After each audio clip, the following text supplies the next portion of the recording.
अस्सलाम वालेकुम, आप देख रहे हैं न्यूज़ व्यूज़। मैं हूं अली सरवर। बिलावल भुट्टो जरदारी ने कहा है कि मैंने फैसला कर लिया है कि लाहौर से मैं इलेक्शन भी लड़ूंगा, न सिर्फ इलेक्शन लड़ूंगा बल्कि जीत कर भी दिखाऊंगा। हम नहीं चाहते कि फिर पंजाब में कोई बुजदार मुसल्लत हो, कोई अनाड़ी खिलाड़ी आए। यानी कि खान साहब की तरफ उन्होंने इशारा किया और शदीद तनकीद भी की और तख्ते लाहौर से इलेक्शन लड़ने का फैसला किया है। ये बड़ी अहम सिचुएशन है क्योंकि कराची से इस बार बिलावल भुट्टो जरदारी यानी कि जो हल्का है ख़ास तौर पर जिसका कहा जाता है भुट्टो साहब के दौर से आज तक लियारी, वहाँ से मोहतरम बेनज़ीर भुट्टो भी इलेक्शन लड़ी हैं, जहाँ जुल्फ़िकार अली भुट्टो साहब भी इलेक्शन लड़े, जहाँ बिलावल भुट्टो जरदारी भी इलेक्शन लड़े। लेकिन इस बार वहाँ से ना आसफ़ा भुट्टो जरदारी इलेक्शन में हिस्सा ले रही हैं, ना बिलावल भुट्टो इलेक्शन में हिस्सा ले रहे हैं। कहा जाता है जी कराची को क्यों छोड़ दिया, इसकी वजूहात क्या है। और लाहौर, तख्ते लाहौर यानी जहाँ बड़ा गढ़ है नून लीग का कहा जाता है, और एक तासुर ये भी कायम हो रहा है कि जी नून लीग की जो है इस वक्त 2018 में जिस तरह पीटीआई वाले लाडले कहलाते थे, अब नून लीग को लोग बहुत सारे तनकीद करते हुए कहते हैं कि जी लाडले इस वक्त मियाँ साहब हैं। इस पर हम बात करें, पाकिस्तान के मारूफ सहाफ़ी तजज़ियाकार इम्तियाज़ फ़रहान साहब हमारे साथ मौजूद हैं। बहुत शुक्रिया। इम्तियाज़ फ़रहान साहब, क्या कहेंगे? सबसे पहले तो ये बताइए कि कराची से बिलावल भुट्टो जरदारी साहब इस बार इलेक्शन नहीं लड़ रहे यहाँ से, बल्कि लाहौर, लाड़काना और कमर शहजाद कोट से हिस्सा ले रहे हैं। वो आप क्या समझते हैं? कराची को ज़ाहिर है इस बार अगर नई इलेक्शन में हिस्सा ले रहे हैं तो क्या वजह हो सकती है? क्या तज्ज़िया है सर आपका?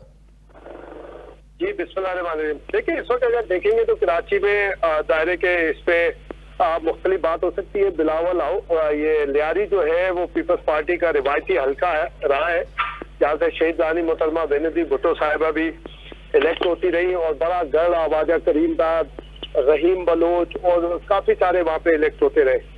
अब की मरतबा सुनने में आ रहा है नबील कबूल के हवाले से इस पर मुख्तलिफ राय हो सकती है कि आया उन्हें खुद मना किया गया कि माजी में जो 2018 के इंतखाबात थे उस हवाले से, या फिर ये कि वो यहाँ टाइम नहीं दे पाएंगे और उनको यहाँ टाइम की जरूरत है, क्योंकि इस वक्त उन्होंने पंजाब को बिल्कुल मरकज बनाया हुआ है और पंजाब के हवाले से ही उनकी सारी गुफ्तगू है।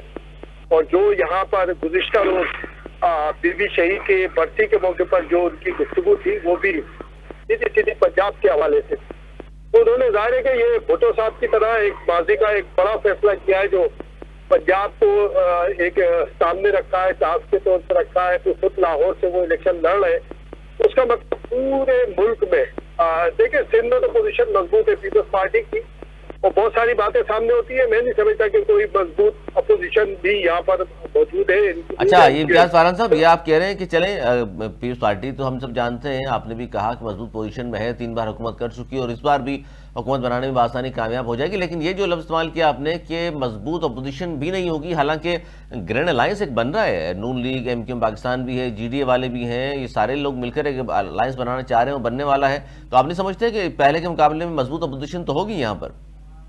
देखिए, अभी तक तो कोई अलायंस बन नहीं सका, सबके अपने अपने मामला है। ठीक है, अभी तक नून, जीडीए, एमक्यूएम लेता है, मुफाहमत के नाम पे मुआहदे की बात की जाती है। आज भी जो शहबाज शरीफ साहब की मुलाकात हुई है एमक्यूएम से, तो वो नहीं है। मैं तो आपके प्रोग्राम में भी पहले दिन कहा था कि 242 वाली सीट है, वहीं पे झगड़ा आएगा, क्योंकि मुस्तफा कमाल पहले ऐलान कर चुके हैं से इलेक्शन लड़ने का और वो शहबाज शरीफ के वहां से मजबूत। और 2018 में तो ज्यादा यही बात थी कि वो जीत चुके थे, लेकिन अचानक दूसरा नाम सामने आ गया। तो वो तो नहीं, उस पे सर आपने साढ़े 10 जो इम्तियाज़ फ़रहान साहब 10.5 242 का जिक्र कर दिया आपने, तो क्यों मजीद है? मैं चाहता हूँ इस पर भी कमेंट करके हम आगे चलेंगे कि क्यों मजीद है एमक्यूएम वाले, हालांकि वहां से तो हार चुके थे वो, उनको क्यों लगता है कि ये सीट बहुत अहम है और बासानी जीत जाएंगे वो? एक बात यह कि सिर्फ ये पिछले साल नहीं आ रहे थे, शायद एक मरतबा शायद इनके पास नहीं है। और वो भी एक दफा फारूक सत्तार साहब की जब कामयाबी हुई थी उसमें भी एक कंट्रोवर्सी आई थी कि उससे पहले पीपल्स पार्टी का बंदा ही वहां से कामयाब हुआ था। अब उनको यकीन है मुस्तफा कमाल साहब ने, हालांकि अगर वोटों की तादाद देखे 2018 वाले इलेक्शन में तो काबिल जिक्र नहीं थी और आई थिंक के तीसरे चौथे नंबर पे थी उस वक्त एमक्यूएम जो खुद मुस्तफा कमाल थे और पीएसपी से ताल्लुक रखते थे। अब इनका मौक़िफ़ ये तो मुत्तहिद हो गए, तो शायद वहाँ पे और जो एमपी आपस में मर्ज हुआ है तो इसके फायदे उसको होंगे। मैं समझता कि ऐसा कोई फायदा होगा, क्योंकि इनके अंदर खुद इख्तिलाफ पाए जाते हैं, चाहे किसी फायदे के तौर पर ले लें या फिर ये कि आप आपकी एक एक्टिविटी के तौर पर ले लें। आप देखें कि कई एक कैंडिडेट जो सामने आए जो पीएसपी से बिलोंग करते थे और वहां से यहाँ मर्ज हुए हैं, उधर से बिल्कुल कोल्ड आपको शोल्डर मिलेगा। इनकम के जो एक वर्कर है, जो रियल वर्कर है, तो आज भी ये बात नहीं हो सकी। क्या जो पूरा बहुत बड़ा डेलीगेशन आया, आपको आ जा रहा है कि 5 साल अगले हफ्ते आएंगे। ये कमेटी जब शहबाज शरीफ की क़यादत में बात नहीं हो सकी तो ख्वाजा साद रफीक तो उनकी नुमाइंदगी करेंगे, क्योंकि कराची कहे या दारुल सिंध जो है ख्वाजा साद रफीक, राना मशहूर उनको दिया गया है कि वो यहाँ के मामला देखे। तो मैं नहीं समझता कि कोई मामला बन पाएगा। और GTA, मुस्लिम लीग वगैरह, ये सारे वो है जो सरवर साहब के जो हमेशा से पीपल्स पार्टी के मुखालिफ रहे। और पीर पगाना साहब हो, ये JUI के राशिद महमूद साहब, इनके वालिद थे खालिद महमूद सुगरो, तो शहीद रानी मुकदमा बेनजीर भुट्टो सांसद से लड़ते थे, बड़ा टफ फाइट होती थी। इसी तरह भुट्टो की उनके साहबजादे राशिद महमूद जब दायरे के मामला तो सख्त है, पिछले साल 2018 में भी सख्त हुआ। तो उसको पॉजिटिव ये है कि शायद वो ध्यान में ये है क्योंकि जब चूंकि बातें हो गया है, मुद्देदा हो गई है, पहले उन्होंने PSP के प्लेटफॉर्म से लड़ा था, जीत जाएंगे। अब तो सूरत हाल वहाँ पे ये बन रही है कि लोग बोल रहे हैं इस क्लेश की वजह से वो सीट भी अगेंस्ट पीपल्स पार्टी नहीं थी।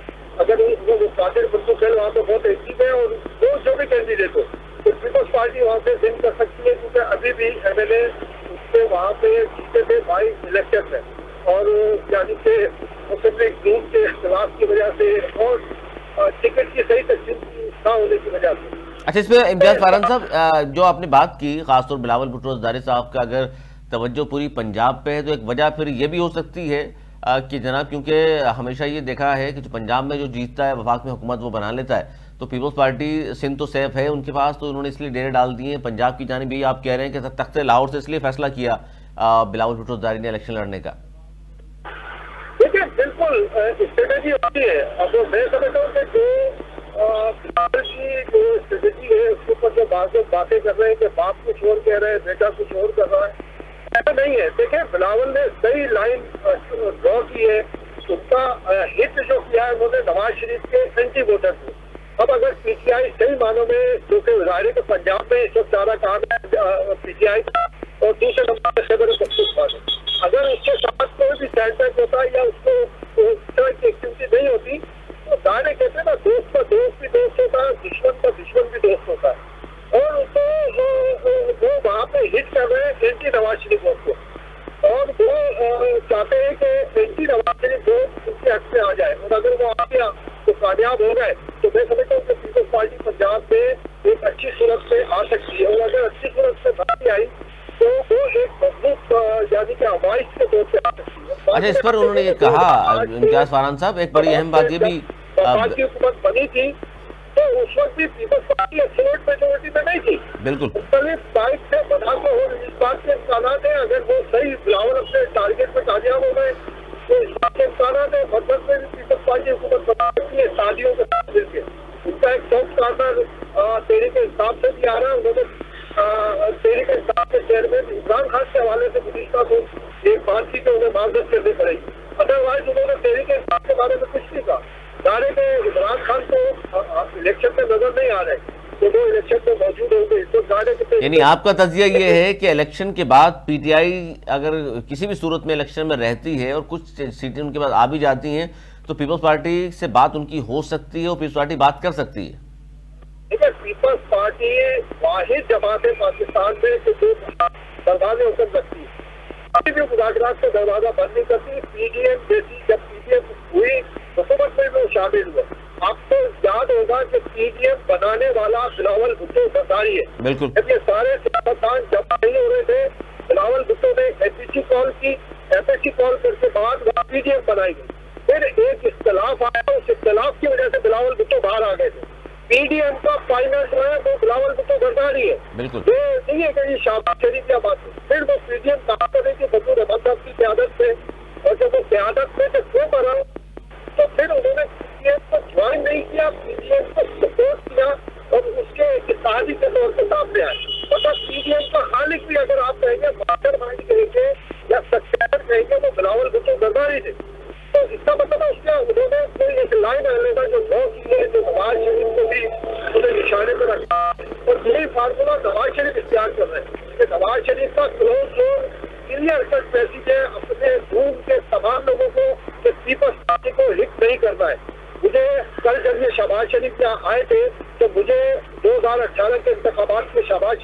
बताया जब बैरियर पे वो आए थे इलेक्शन से पहले, उस वक्त में मशाहिद हुसैन सैयद भी उनके साथ थे, तो मदर अब्बास साहब ने मशाहिद हुसैन सैयद को एक बात की तो यार ये चौधरी निसार और नवाज शरीफ के क्या इख्तलाफात है, कोई आपने देख सकते हैं। तो मशाहिद हुसैन सैयद साहब का कहना था कि यार खिलाफ तवक्को नवाज शरीफ चौधरी निसार का नाम सुनने को तैयार नहीं है इस वक्त। जैसे चौधरी निसार से कहे थे, चौधरी निसार मेरे सामने भी ना आया और दोनों में इख्तलाफ क्या है, उन्हें सबसे बड़ा इख्तलाफ ये कि चौधरी निसार ने या नवाज शरीफ साहब को बताए बगैर आसिफ जरदारी के खिलाफ जो केसेस थे उसको ओपन किया और स्पीडी किया, एस्केलेटर पर पाँव रखा। तो नवाज शरीफ इस बात में बहुत शदीद नाराज थे कि मेरे खिलाफ जो माहौल बना तो चौधरी निसार ने बनाया कि अगर वो आसिफ, तो अभी भी यही बात है जो सामने आई है और क्लोज डोर उन्होंने सख्ती से मना किया हुआ है कि आप पीपल्स पार्टी को कोई टारगेट नहीं करेगा, कोई किसी किस्म की कोई अच्छा, ये क्या पॉलिसी है, ये इसकी वजह क्या है इम्तियाज फरहान साहब? एक तरफ हम देख रहे हैं कि पीपल्स पार्टी खासतौर पर बिलावल भुट्टो जरदारी साहब तो मुसलसल तनकीद का निशाना बना रहे हैं नून लीग की क़यादत को, उनकी पॉलिसीज़ को, लेकिन नून लीग अगर खामोशी इख्तियार कर रही है, इस तरह हमलावर नहीं हो रही है, तनकीद नहीं कर रही, इस तरह पाकिस्तान पीपल्स पार्टी खुलकर तनकीद कर रहे हैं, इसकी वजह क्या नजर आती है आपको? देखिए, इसमें दो चीजें नजर आ रही है। एक तो ये है कि नवाज शरीफ किसी से कोई इस तरह का इख्तिलाफ लेने के फोन नहीं है कि उन्हें पार्टी जैसी सूरत और खासतौर से पीपल्स पार्टी, क्योंकि अगर वो पता केस और दूसरे जो मामला हुए, एक अहम वजह यही थी कि वो पार्टी से क्लेश में चले गए थे, वो जो चौधरी निसार वगैरह का मामला है। दूसरी बात ये कि नवाज शरीफ आज जिस रिलीफ के अंदर है, उस रिलीफ में पीपल्स पार्टी और आसिफ जरदारी का बहुत बड़ा किरदार है कि आसिफ जरदारी ने उन्हें एक्टिव किया, वरना तो आज वो भी आज भी जाली में होते, उनके इस तरह मुकदमात नहीं होते। तो ये बात बंदा कहीं ना कहीं बात सोचता है, एक तो ये बात होगी। दूसरी बात ये भी कही जा रही है कि कहीं ना कहीं 2/3 मेजोरिटी की बात हो रही है, अलोन या ज्वाइंट, और उसमें मुस्लिम लीग को कहा जाता है कि ये सक्सेसर के तौर पर आगे आए, क्योंकि उसमें दो बातें चल रही है कि सतह पे, चाहे उसको आप इस्टेब्लिशमेंट के नाम पे या कोई और आला तो ताकतवर इदारों की बात करें। 18वीं तरमीम पूरी की पूरी सही, 18वीं तरमीम की कई क्लॉजेस ताकतवर हल्कों को सूट नहीं करती, तो उसमें कुछ अमेंडमेंट चाहे। अगर आज एमकेएम जो बात करती है मुस्लिम लीग से, उसका एक बुनियादी नुकता वही है, चाहे वो नेशनल फाइनेंस कमीशन आप कह लें, कोई और बात करें कि डेवोल्यूशन ऑफ पावर कह लें, कि लोकल बॉडीज तक चाहते हैं और उसके लिए कॉन्स्टिट्यूशनल अमेंडमेंट की जरूरत है। और इसी तरह दूसरी तरफ खुद ताकतवर हल्कों की बहुत सारी चीजें जिसमें वो जो एक प्रेसिडेंशियल पावर पार्शली या फुल्ली वो चाहते हैं कि अगेन वापस जाए, तो इतनी भी एक्सरसाइज की जरूरत ना हो। अगर 18वीं तरमीम नहीं होती और तो आप ये समझे कि ये जो 2018 के बाद जो सिचुएशन आई थी, तो मैं समझता हूँ कि कोविड ने बचाया पीसीआई को, वरना तो कोविड से कोविड नहीं होता तो ये बात जाती आज से 2-3 साल पहले। और अगर प्रेसिडेंशियल पावर कोई हो जो आसिफ जरदारी ने विड्रॉ कर दिए थे 18वीं तरमीम में, तो इसकी एक्सरसाइज करने की जरूरत नहीं है। सिर्फ एक प्रेसिडेंशियल ऑर्डर आएगा तो सारी असेंबली डिसॉल्व हो जाएगी, गवर्नर उसका ऑर्डर के नीचे भी डिसॉल्व कर सकता है, कोई हैसियत नहीं होगी। अच्छा, इसमें इम्तियाज फरहान साहब, अब चूंकि अब बिलावल भुट्टो जरदारी साहब ने तख्ते लाहौर से लड़ने का फैसला किया है, नून लीग का मजबूत गढ़ इस वक्त भी माना जा रहा है उसको, लेकिन ये फैसला बड़ा अहम है उनका वहां से लड़ना। और फिर उन्होंने कहा कि जी एक वजह यह भी है कि हम नहीं चाहते कि दोबारा कोई पंजाब पर बुजदार मुसल्लत हो। ये किस तरफ इशारा है उनका? देखिए, बात सही है, बुजदार के बारे में कोई बिलावल भुट्टो साहब की अपनी एक राय तो अकेली नहीं है ना, तो पीसीआई की अपनी राय के चेयरमैन पीसीआई साहब, उनकी एहलिया बुशरा साहिबा, उसके अलावा कौन उन्हें बुजदार साहब को पसंद करता था या क्या करता था, कोई नहीं करता था। सही है बिल्कुल। और मैं इस बात का मुझे गुमान है कि बिलावल लाहौर से कामयाब हो सकते हैं, कि वहाँ पर जो एक माहौल सा बन रहा है, तो वो कहते हैं ना कि जो कि मिसाल के तौर पर मैं समझता हूँ कि पीसीआई का एक बड़ा हल्का भी उनको सपोर्ट कर सकता है, तो वो डालने निकले और वो नवाज शरीफ से बदले के तौर पर वो ये काम करे कि क्योंकि देखिए कुछ भी कर नहीं, लेकिन वहां पर इम्तियाज फरहान साहब बदले के तौर पर तो उनके वहां पर पीटीआई का कोई ना कोई कैंडिडेट तो मौजूद होगा। देखिए, कैंडिडेट होना एक अलग चीज होती है, लीडरशिप की नुमाइंदगी की एक अलग चीज होती है। नहीं तो उनके कैंडिडेट होगा तो आप नहीं समझते, अपने कैंडिडेट को वोट देंगे वो। होगा, और अगर ऐसा हुआ भी तो फिर वो फाइट जाएगी नून और पीटीआई के दरमियान। उस फाइट के अंदर ये अगर देखें, ये बड़ी बात होती है कि आप किसी मुश्किल जगह से बात कर लें और आगे निकल के आ जाए तो इलाके का वोटर, आपको पता है, आप भी देहात से ताल्लुक रखते हैं, मैं भी देहात से ताल्लुक रखता हूँ, शहर में आके आबाद में, कई इलाकों में इसको बड़ा पसंद किया जा रहा है तो यार उसकी औकात पे जाके इसने ये बात की, उसके खिलाफ बात की या उसको ललकारा औकात पे जाके, तो लोग इस बात को बरसों याद रखते हैं और पोस्ट करते हैं यार ये बहादुर आदमी है। तो मैं समझता हूँ कि उस बुनियाद पे खुद पीटीआई पीपल्स पार्टी का जो वर्कर है, पीपल्स पार्टी का जो नाराज था, जो चला गया था, या जो बाजी का जो पीपल्स पार्टी का कारकुन है, वो निकल पड़ेगा। तो केवल जी बिलावल ने जब यहाँ पे किया, उससे पहले किसी ने रिस्क लिया नहीं, बीबी साहिबा भी जो इस तरह वो नहीं कर पाई थी, रिस्क नहीं ले पाई थी, तो बिलावल ने रिस्क लिया। मैं समझता हूँ कि उनको लाहौर से या पंजाब से रिस्पॉन्ड भी उसी तरह का मिलेगा। उसी तरह का रिस्पॉन्ड आपको लगता है मिलेगा भी? बहुत शुक्रिया इम्तियाज़ फारान साहब, मारूफ सहाफ़ी तहज़ीरकार हमारे साथ मौजूद थे और बात कर रहे थे। बिलावल भुट्टो ज़रदारी साहब ने जो कुछ कहा, ख़ासतौर पर पंजाब से इलेक्शन लड़ने का और ख़ास तौर पर तख्त लाहौर से इलेक्शन लड़ने का जो उन्होंने फैसला किया वो बड़ा मैनेखेज़ भी है। और बिलावल भुट्टो ज़रदारी साहब जानते हैं कि पाकिस्तान पीपल्स पार्टी सिंध में बड़ी मजबूत पोजीशन में मौजूद है, यहाँ हुकूमत बासानी उनकी बन जाएगी। लियारी के हल्के को छोड़ा बल्कि उन्होंने, और वो अब गए हैं जहाँ लाड़काना ज़ाहिर आबाई सीट है ही उनकी, लेकिन साथ साथ उन्होंने लाहौर से लड़ने का फैसला किया और ये बड़ा अहम है।